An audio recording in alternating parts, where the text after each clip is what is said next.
안녕하십니까? 어제 남은 자들을 제외한 복음을 거부하고 넘어진 대다수의 이스라엘 백성들은 이제 어떻게 되는 건가? 이 질문에 오늘 대답을 하고 있습니다. 영영 회복이 불가능한가? 오늘 바울이 11절에서 이야기하고 있습니다.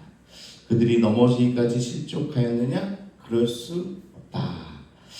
그럴 수 없다. 우리 하나님은 인간의 실패조차도 위대한 구원의 역사의 도구로 사용하고 있다라는 겁니다. 그러면서 역전시키시는데 어떻게 역전시키나? 유대인들이 복음을 거부하고 넘어졌기 때문에 오히려 그 복음이 울타리를 넘어서 저와 같은 이방인들에게도 흘러들어오게 된 거죠.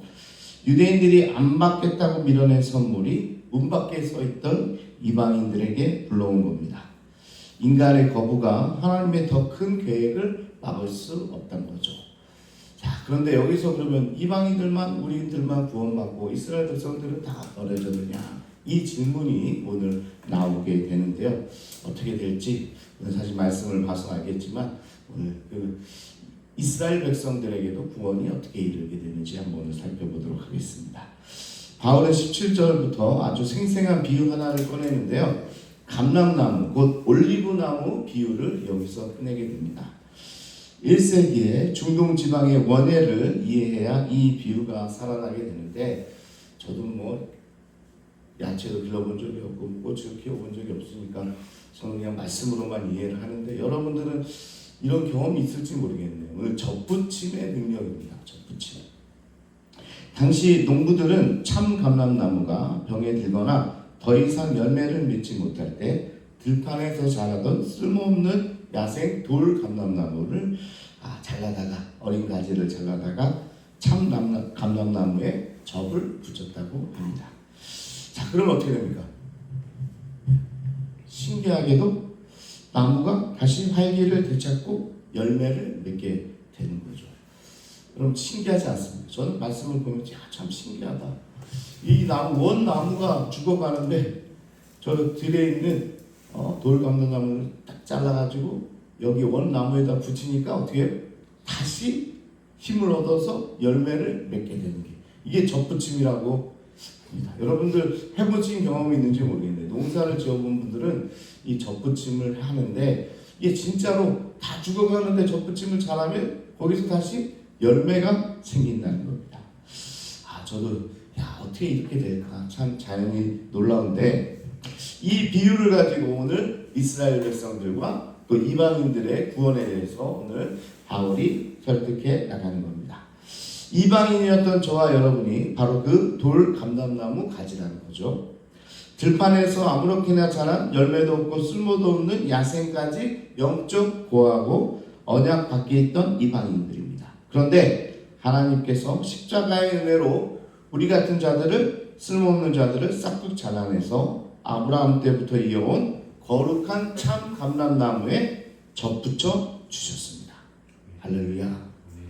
우리 같은 아무 쓸모없는 자를 정말 하나님의 선택한 백성으로 접붙임을 해주셨다는 거죠. 이 접붙여지는 순간 참나무의 뿌리에서 올라오는 기름진 진액이 우리 가운데 흘러 들어가는 거예요. 그게 십자가의 보혈이죠. 붙여진 이 가지에 이 진흙, 뿌리에서부터 올라온 진흙이 생명력을 주듯이 십자가의 보혈이 우리를 다시 살게 하는 거죠. 그래서 십자가의 구원, 그것을 믿는 자들마다 생명과 성령의 능력과 하나님의 사랑이 깃들게 되고 우리는 다시 살게 되는 은혜를 얻게 되는 겁니다. 자, 그러면서 18절에 이렇게 이야기합니다. 네가 뿌리를 보존하는 게 아니요 뿌리가 너를 보존하는 것입니다. 가지가 뿌리를 보존하는 게 아니고 우리가 붙어 있으니까 뿌리가 우리를 보존하고 있는 거다라는 거죠. 가지가 훌륭해서 구원받는 게 아닙니다. 나를 지탱해주는 십자가의 거룩한 뿌리에 우리가 접붙여져 있기 때문에 은혜를 받게 되는 거죠. 자, 여기를 잘 봐야 돼요. 우리가 접붙여 있어서 은혜를 받는 건데 이 접붙임 당한 가지가요, 내가 스스로 열매를 맺었다고 자랑하면 얼마나 웃기겠습니까? 그렇지 않아요? 뿌리가 없으면 1초도 못 사는 인생인데, 봐라, 내가 이렇게 귀한 열매를 맺고 산다. 그러면 밑에 뿌리가 그렇게 얘기할 거 아닙니까? 너 나 없으면 1초도 못 살아. 이렇게 이야기하는 거죠. 그런데 인간은 은혜를 받으면 꼭 교만해지는 습성이 있나 봐요. 그게 문제죠. 당시 로마 교회 이방인 크리스천들이 목에 힘을 주기 시작한 겁니다. 자, 지금 로마 교회에 보낸 이 편지잖아요. 근데 이 로마 교회 성도들이 이제 목에 힘을 주는 거예요. 봐라, 우리가 유대인들보다 더 낫다. 저 유대인들은 죽어 마땅한 그런 존재들이다. 우리는 봐라, 이렇게 이야기하는 거죠. 더 나은 존재다. 하나님이 유대인들을 버리고 우리를 진짜 백성으로 선택해 주셨다. 이렇게 이야기하는 거예요. 사실 우리는 정말 돌감난 나무잖아요. 저 야생에서 버려져야 되는 나무를 주님이 접붙여 주셨기 때문에 살고 있는데 이제 뿌리에다 대고 얘기하는 겁니다. 우리 스스로 이렇게 어마어마한 일을 지금 감당하고 있다. 바울이 영적 우월감에 빠진 자들 향해 22절에 무서운 경고를 날리는 거죠. 그러므로 하나님의 인자하심과 준엄하심을 봐라. 여기서 이 인자와 준엄이라는 중요한 단어가 나오는데 하나님의 은혜를 믿음으로 받아들인 자에게 하나님은 한없이 인자하신 분임은 맞습니다. 그런데 은혜를 자기 공로로 여기면서 완악하게 고집을 피우는 자에게는 준엄하심으로 심판하신다. 그게 이방인이든 유대인이든 상관없다라는 겁니다. 자, 지금 이방인들이요, 사실은 이 복음을 받게 되고 은혜를 받게 되는 건 누구 때문이에요? 유대인들 때문이었어요. 왜? 유대인들의 불신앙 때문에 그 은혜가 지금 이방인들까지 흘러 들어오는 거예요. 그런데 그렇게 은혜 받은 우리가, 접붙임 받은 우리가 이제 우리가 교만해져서 완악해져서 우리의 공로로 우리의 힘으로 여기까지 왔다고 이야기하는 순간 우리도 잘라낼 수밖에 없다. 바울이 이야기하잖아요. 지금 원 뿌리에서 올라온 가지도 탁 쳐냈는데 접붙인 거 그거 쳐내는 거 그건 아무것도 아니다. 이렇게 바울이 이야기하고 있는 겁니다. 자, 우리 이방인들이 사실 어떻게 보면 하나님께 선택받지 못한 백성인데 유대인들이 어떻게 보면 자기들이 잘못하는 바람에 우리에게도 기회가 생긴 거죠. 그런데 그렇게 기회받은 자들이 또 우리도 교만해져서 하나님을 멀리하게 된다면 우리 또한 같은 상황에 빠지게 될 것이다 라는 거죠. 혹시 여기 계신 분들 중에서도 마음 한구석에 그래도 나는 오래 믿었으니까, 나는 열심히 봉사했으니까 하면서 은근히 영적 우월감을 느끼고 계신 분 계십니까? 그러면 위험하다는 거죠. 뿌리가 가지를 보존하는 거지 가지가 뿌리를 보존하는 게 아니다. 이게 아주 핵심 구절이죠. 네. 뿌리가 가지를 보존하는 거지 접붙임 당한 가지가 뿌리를 보존하는 게 절대 아니다라는 거죠. 자, 그렇다면 하나님이 이방인의 우리를 구원하신 궁극적인 목적이 뭘까? 이걸 생각해 봐야 되는데 11절과 14절에 바울이 아주 독특한 단어를 사용하고 있습니다. 자, 시기나게 하려 합니다. 그리고 질투하게 하려 합니다. 자, 시기와 질투라는 단어를 쓰고 있어요. 보통 시기심이나 질투는요, 부정적인 단어 아닙니까? 나쁜 뜻에 쓸 때 쓰는 겁니다. 남의 걸 탐내는 추한 감정이 바로 이 시기와 질투죠. 그런데 바울이 말하는 이 시기심은 완전히 다르다라는 겁니다. 다른 사람이 가진 아름답고 가치 있는 걸 나도 좀 갖고 싶어하는 선한 갈망이 여기에서 나오는 시기와 질투입니다. 이해되시죠? 그냥 부정적인 저 뺏어야 되는데 이 시기 질투가 아니라 나도 저 사람처럼 되고 싶다. 아니면 나 저 사람이 갖고 있는 구원을 나도 좀 누리고 싶다. 이런 선한 갈망으로 지금 바울이 저술하고 있는 겁니다. 자, 유대인들은 자기들만이 하나님의 사랑을 받는 줄 알았는데, 그런데 어느 날 보니까 버림받은 줄 알았던 이방인들이 예수 그리스도 안에서 기뻐하고 성령의 평안을 누리고 서로를 뜨겁게 사랑하며 환난 가운데서도 서로 웃고 있는 거예요. 이 모습을 본 유대인들의 마음에 충격과 함께 저들이 누리는 저 기쁨과 저 평안과 저 생명을 나도 누리고 싶다. 자, 이게 바로 거룩한 질투와 거룩한 시기라는 겁니다. 그리고 이 질투를 통해서 교만을 꺾고 다시 예수님께 돌아오게 만드는 것, 그것이 바로 하나님의 기가 막힌 마스터 플랜이었다는 겁니다. 이해되시면 여기까지 다 이해가 됐어요? 처음에는 이스라엘 백성들 하나님께서 사랑에 선택해 주셨는데 그들이 이제 범죄하니까 그 구원이 누구에게 갔어요? 이방인까지 간 거예요. 그래서 우리 같은 사람들도 접붙임을 당해가지고 구원의 역사의 은혜에 임하게 된 거예요. 여기까지 생각하는 사람들은 다 우리 인간 같은 사람들입니다. 이 보는 눈이 여기밖에 없는 거예요. 근데 하나님의 마스터 플랜은 자, 그렇게 함으로 이방인들이 구원받아서 은혜의 눈물을 흘리면서 평안의 삶을 살다 보니까 누구에게까지 이제 영향을 줘요? 오히려 원사람들, 유대인들이 볼 때 야, 저렇게 신앙생활하는 건데 구원받은 자의 삶이 저것인데, 그러면서 이방인의 삶의 모습을 보면서, 신앙의 모습을 보면서 유대인들이 거룩한 시기, 거룩한 질투를 하게 만드는 겁니다. 야, 우리가 원래 하나님의 백성이었잖아. 원래 저 신앙생활은 우리의 것이었잖아. 그러면서 유대인들까지 돌아오게 하는 것, 그게 바로 하나님의 마스터 플랜이다. 그래서 첫 번째 우리가 질문을 뭐로 시작했어요? 그럼 영영 유대인을 버리겠느냐?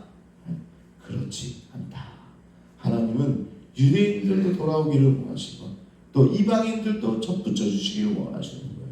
그 원대한 비전이 바로 하나님의 마스터 플랜이었다라는 것입니다. 그래서 우리가 거룩한 시기심을 갖더라도 주님께 돌아오는 게 굉장히 중요한 거예요. 이방인도 구원받고 이방인의 모습을 보고 유대인들도 거룩한 시기심, 거룩한 어떤 질투를 가지고 돌아오게 하는 것, 그것이 오늘 하나님의 계획인 겁니다. 회사에서 구조조정이 있었어요. 팀원들이 하나둘씩 잘려나가고 남은 사람들은 굉장히 불안해했습니다. 야, 이게 언제 잘릴지 모르겠다. 다음은 혹시 내 차례인가? 그러면서 수로 스트레스를 풀고 그 회사 분위기가 정말 말도 아니었다는 거죠. 그런데 한 형제만 좀 달랐어요. 불안하지 않았느냐? 아니에요. 당연히 불안하죠. 언제 잘릴지 모르니까요. 그런데 매일 아침 출근 전에 기도하고 말씀을 읽고 감사일기를 그렇게 썼다고 합니다. 아침마다 감사일기를 썼대요. 어제 하나님께서 주신 3가지 감사 제목을 그렇게 썼다고 합니다. 어려운 상황에서도 동료들에게 먼저 커피도 타주고 격려의 말을 건넸어요. 구조조정의 폭풍의 한가운데서 이상하게 이분에게서만 평안이 느껴지는 겁니다.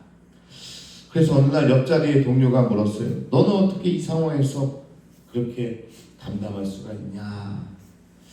나는 매일 밤잠 안 와서 설치고 있는데 어떻게 너는 이렇게 아무 걱정 근심이 없는 것처럼 보이냐? 너 혹시 뭐 있지? 너 혹시 사장 아들 아니야? 너 빽 있지? 너 상무님이 너 돌봐주고 있는 거 아니야? 궁금해가지고 이 옆 친구가 물어본 거예요. 그랬더니 형제가 미소를 지으면서 대답합니다. 나도 불안해 사실은. 나도 무서워. 나도 위에서 잘리면 우리 애들 어떻게 먹여서 살려야 될지 잘 모르겠어. 근데 나에게는 이 회사보다 더 큰 뿌리가 있어. 내가 잘려나가도 그 뿌리가 나를 보존하고 있거든. 그래서 나는 버틸 수 있어. 이게 무슨 소리일까? 얘는 듣고 야, 뭔 뿌리가 있나? 뭔 빽이 있나 보다. 이렇게 처음에 생각했는지 모르는데 그래서 이 동료가 야, 그 뿌리가 뭐냐? 뭐 대단한 건 줄 알고 물어보는 거죠. 그랬더니 형제가 진짜 대단한 거죠. 사실은 직장에서 처음으로 예수님에 대한 이야기를 하기 시작합니다. 놀랍게도 그 동료는 다음 주일날 교회에 오게 됐어요. 예수님이 나의 뿌리가 되시고 그분이 나를 보존하고 있기 때문에 나는 흔들리지 않는다. 이 한 이에게 이 동료 또한 예수님을 믿게 됐다는 거죠. 나중에 동료가 고백합니다. 너의 말 때문이 아니라 네가 이 말을 해서 내가 믿는 게 아니라 사실은 네가 사는 모습이 나를 이곳으로 데려왔다. 폭풍 한가운데서 평안한 사람을 처음 봤기 때문에 그게 너무나 부러워서 내가 교회에 나오게 된 거야. 이렇게 이야기했다는 겁니다. 자, 뭐예요? 야, 내 뿌리가 대단한 게 있어. 그게 예수님이야. 그 말을 정말 100% 믿고 신뢰해서 이 사람이 믿게 된 게 아니고요. 그러면 얼마나 좋아. 근데 그게 아니라 뭐예요? 야, 이런 환난 가운데, 이런 위기 가운데 어떻게 저렇게 평안할 수 있을까? 너의 살아가는 삶의 모습을 보고 이 동료가 나도 저렇게 좀 살고 싶다. 그리고 바로 이 사람을 쫓아서 교회에 나왔다는 거예요.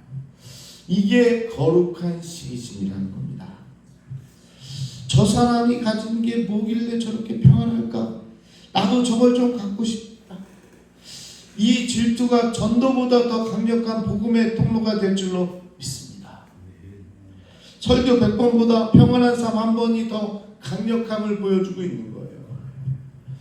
말로 하는 것보다 여러분이 교회 다니면서 어떤 평안함을 누리고 있는지 그게 세상 사람들이 볼 때 더 강력한 전도의 도구가 되는 거예요.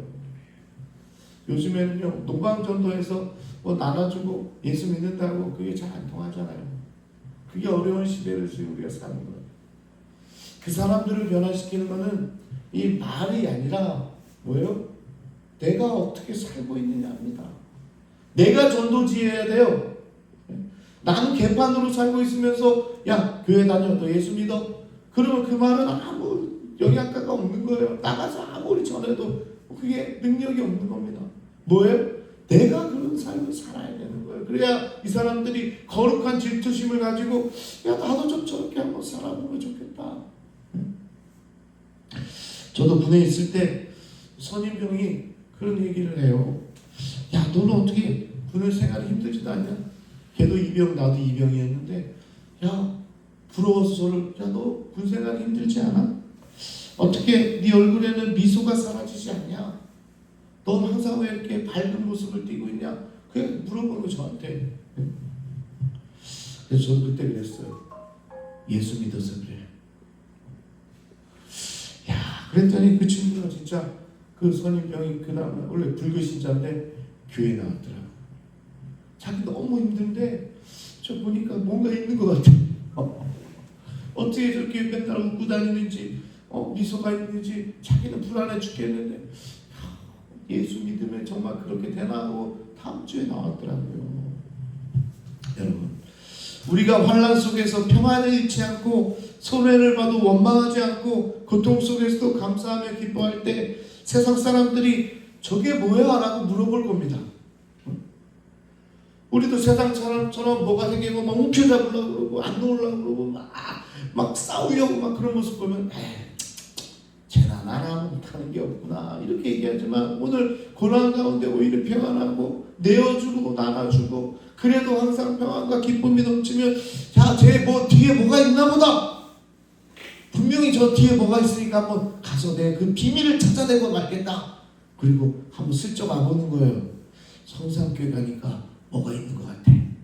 거기서 교회에서 매달 1,000만 원씩 주나 봐. 그래, 나도 한번 가볼까? 이렇게 오는 거죠. 저게 뭔가 있나 보다. 이게 복음의 문을 여는 열쇠라는 겁니다. 그게 복음의 문을 여는 열쇠다. 여러분 여기서 한번 솔직히 봅시다. 지금 여러분의 삶은 세상 사람들에게 거룩한 시기심을 불러일으키고 있습니까? 아니면 세상 사람들이 우리를 보면 저 교회 다녀도 별볼 일 없네. 아예 교회 다니는 사람이 더하네. 이런 생각을 하고 있지는 않습니까? 내 삶이 복음의 광고판이 되고 있는지 아니면 오히려 복음의 걸림돌이 되고 있는지 돌아볼 필요가 있습니다. 다른 게 아니라 내가 말하는 내용이 아니라 내 삶이 복음의 광고판이냐 복음의 걸림돌이냐 한번 여러분의 삶을 돌아보시기를 바랍니다. 그게 바울이 하고 싶은 이야기예요. 사랑하는 여러분, 오늘 하루 십자가 은혜 앞에 납작 엎드려 겸손히 생명의 진액을 빨아들이세요. 그리고 내 안에 흘러넘치는 복음의 기쁨이 아직 하나님을 모르는 내 가족과 이웃과 동료들에게 거룩한 시기심을 불러일으키는 위대한 축복의 통로가 되기를 원합니다. 아멘. 저 사람이 가진 예수님을 나도 갖고 싶다. 이 한마디를 듣는 것이 우리 신앙생활의 가장 아름다운 열매인 줄로 믿습니다. 이런 생각이 들더라고요. 작게는 다른 사람들이 성산교회 다른 성도들이 여러분들을 보고 나도 좀 새벽기도 나가야 되나? 그런 마음이 들게 해야 되지 않겠습니까? 우리 성산교회 안에 있는 성도들조차도 저 권사는 어떻게 힘들다는데 그렇게 새벽기도 나가나? 야, 목사님이 주일날에는 이상한 설교하고 새벽에만 무슨 아주 주옥 같은 설교를 하나보다, 그러니까 저렇게 피곤해도 그렇게 새벽에 가는 것보다 나도 새벽에 한번 나가봐야 되겠다. 이런 시기심, 이런 질투, 거룩한 질투를 여러분 우리 교회 안에 있는 성도들에게도 좀 보여줘야 되지 않겠습니까? 아니 새벽에는 이렇게 나와서 기도한다는데 구역에 나가서 만약에 싸우고 있고 서로 이러고 있다면 야, 새벽기도 나가는 사람 저들 뭐냐? 이러지 않겠어요? 그런데 야, 그 집사님, 그 권사님 같은 우리 성산교회 신앙생활하는데 왜 이렇게 달라? 야, 새벽기도 나가잖아. 아, 그래. 그럼 목사님이 그때 물송이 같았다는 말씀을 새벽에만 전하나 보다 나도 가서 좀 들어야 되겠다. 그래서 사람들의 거룩한 시기심을 일으키고 우리 성산교회 새벽에 이 자리에 앉고 싶어가지고 늦게 오면 못 앉으니까 이 저 문 밖에서 줄 서고 기다리는 날이 여러분의 삶을 통해서 나타날 줄로 믿습니다. 아멘. 오늘 바로 이 거룩한 시기심, 이런 마음이 들게 하자는 거예요. 그러려면 우리의 삶의 태도가 바뀌어야 되고 세상이 줄 수 없는 평안함이 우리의 삶 가운데 있어야 될 줄로 믿습니다. 특별히 그냥 평소의 삶이 아니라 위기가 닥쳤을 때, 고난이 닥쳤을 때, 우리 교회에 어려운 문제가 생겼을 때, 그때 오히려 우리 가운데 평안함이 느끼고 하나님이 하실 거야, 그런 기대감이 넘쳐나고 그런 고난의 한복판에서 오히려 감사와 찬양을, 영광을 올려드릴 수만 있다면 그게 거룩한 시기심이 돼서 이 세상을 바꾸는 복음의 통로가 될 줄로 믿습니다. 우리 함께 기도하겠습니다. 오늘 내가 그런 거룩한 시기심을 일으키는 그런 거룩한 통로가 되기 원합니다. 오늘 내가 새벽 기도에 이렇게 열심을 다하고 있는데 내 삶의 태도가 다른 사람으로 하여금 새벽 기도에 나오게 하게끔 하는 그런 전도의 통로가 되고, 또 내가 믿는 예수님 때문에 세상 밖에 있는 사람들이 나도 한번 믿어볼까, 나도 한번 성산교회 가볼까, 이렇게 만들 수 있는 사람이 되어야 진짜 접붙임 당한 예수의 자녀요, 구원받은 자로 살아가는 삶이다 하는 것입니다. 그렇게 살지 못하고 있다면 아버지 회개하는 시간 되게 하여 주옵시고, 우리가 접붙임 당한 구원받은 자로서 우리의 삶의 모습이 이래지기 원합니다 라는 마음으로 이 시간 주여 한번 부르시고 통성으로 함께 기도하겠습니다. 주여